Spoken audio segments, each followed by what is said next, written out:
صبح سحری کے وقت اٹھ کر اندھیرے میں ان دونوں کو دیکھتے رہے کہ ان میں فرق واضح ہو تو میں کھانا پینا بند کر دوں۔ داغوں میں یہ فرق اس وقت جا کر واضح ہوا جب سورج نکلنے کے قریب تھا اور اچھی خاصی روشنی پھیل چکی تھی۔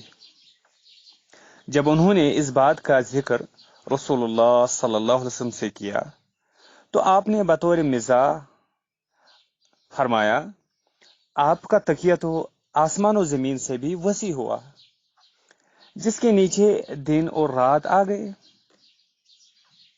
پھر آپ نے اس کی وضاحت فرمائی کہ سیاہ داغے سے مراد رات ہے اور سفید داغے سے مراد دن۔ ظاہر ہے کہ سیدنا علی رضی اللہ عنہ میں جذبات سے مغلوبیت یا تعصب والی بات ہرگز نہ تھی، بلکہ یہ محض ان کی طبیعت کی سادگی تھی جس کے باعث انہیں غلط فہمی لاحق ہوئی۔ اس مثال سے واضح ہوتا ہے کہ انسانی عقل قرآن و سنت میں بیان کردہ کسی حکم کو سمجھنے میں غلطی کر سکتی ہے، خواہ فقہ کا ماہر کتنا ہی بلند مرتبہ کیوں نہ ہو۔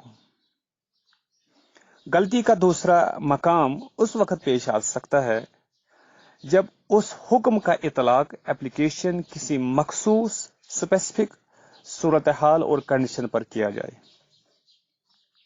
سرکمسٹنس پر کیا جائے۔ جیسے قرآن مجید میں سود کی حرمت کا ذکر ہے۔ اس معاملے میں تمام مکاتب فکر، تمام سکول آف تھاٹ کے علماء متفق ہے، ان کا اتفاق ہے کہ سود حرام ہے۔ اس حکم کو سمجھنے میں کسی کو غلطی نہیں لگی۔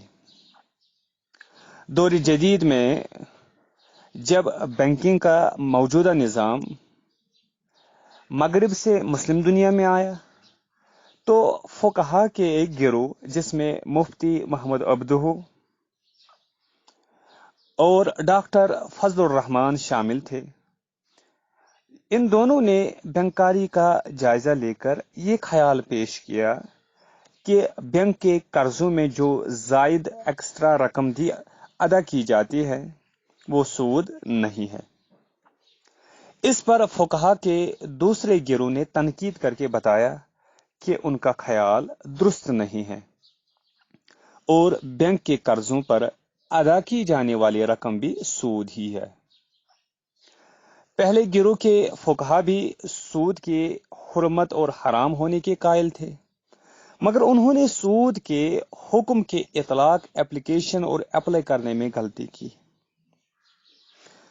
اس تفصیل سے معلوم ہوتا ہے کہ علم فقہ پورے کا پورا وحی پر مبنی نہیں ہے، ریولیشن پر مبنی نہیں ہے، بلکہ یہ وحی الہی اور انسانی عقل کے امتزاج اور مکسچر سے وجود میں آتا ہے، یونین سے وجود میں آتا ہے۔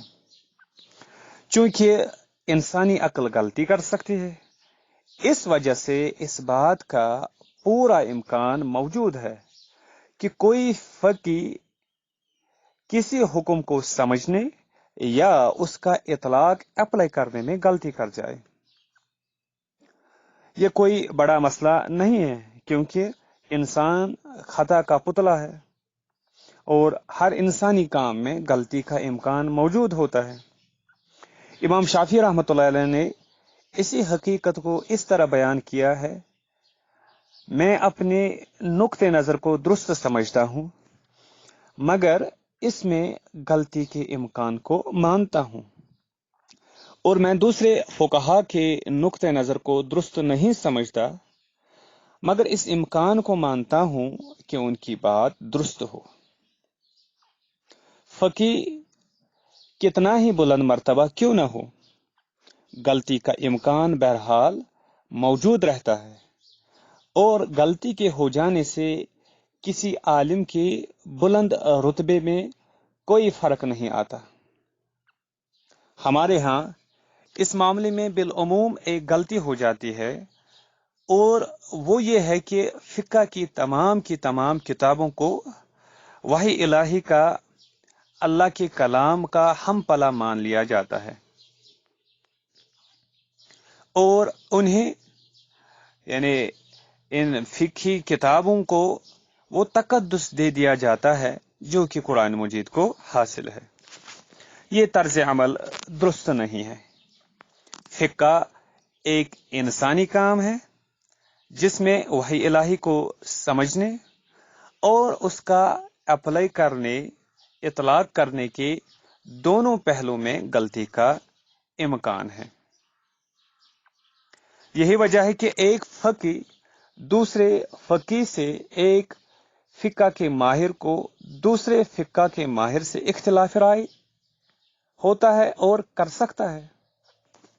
اس سے کسی فقی اور فقہ کے ماہر کی عظمت میں فرق نہیں آتا، کیونکہ ایک حدیث کے مطابق مجتہد اگر درست نتیجے پہ پہنچے گا تو اس کے لیے ڈبل اجر ہے، لیکن اگر غلطی کرے گا، اگر غلط نتیجے پر پہنچے گا تو بھی اس کے لیے اس کی خلوص نیت کے باعث ایک اجر ضرور ہے۔ یہ تھی آج کی گفتگو۔ انشاءاللہ اگلی کلاس میں مزید کچھ باتیں کریں گے فقہ کے تعلق سے۔ والسلام علیکم ورحمۃ اللہ وبرکاتہ۔